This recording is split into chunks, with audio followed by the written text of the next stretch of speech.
Joining us now is a US correspondent for the Australian newspaper and Sky News US contributor Cameron Stewart. Cam, it's not very often we get our hands on video like this. It's been widely circulated and Donald Trump not happy. You could say it was a bit of a presidential tantrum in the end.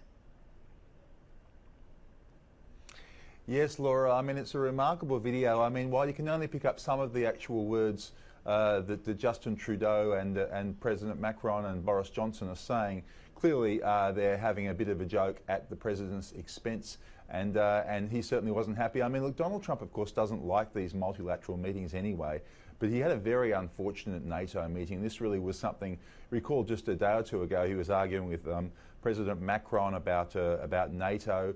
He's argued with all of the members about their payments.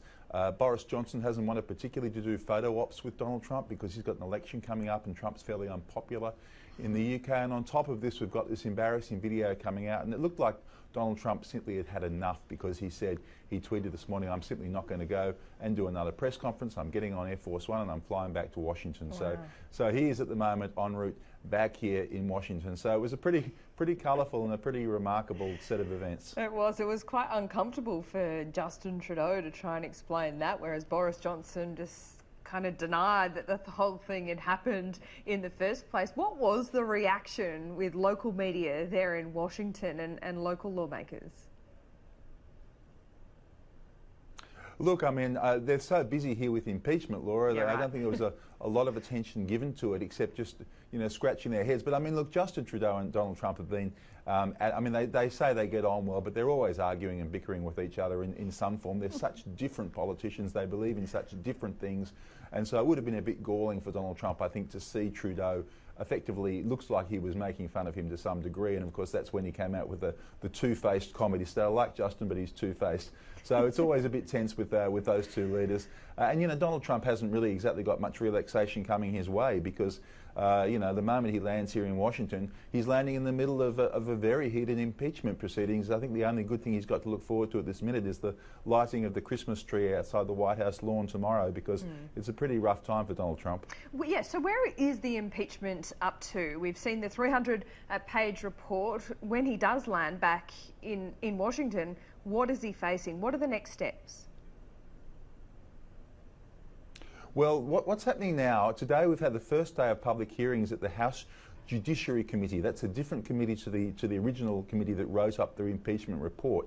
And today we've had legal joustings between constitutional law experts. Democrats are trying to persuade the American people that the impeachment of Donald Trump is going to be perfectly constitutionally legal. Republicans, of course, are trying to persuade Americans otherwise. So we've got this jousting going on as we speak in that committee. But after this, what we're looking at, Laura, is that that committee will consider whether to draw up articles of impeachment. They almost certainly will. It's a Democrat majority committee. They've been hurtling towards this since day one. So they will draw up articles of impeachment, and that will then go to the House of Representatives for a full vote. And that probably will take another week or two, just before Christmas.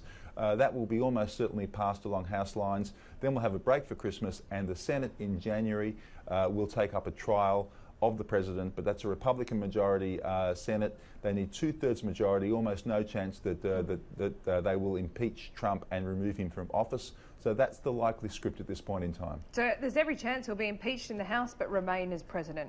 Is that where you see it falling at the moment? Yeah, almost certainly, unless something comes out we just don't know about.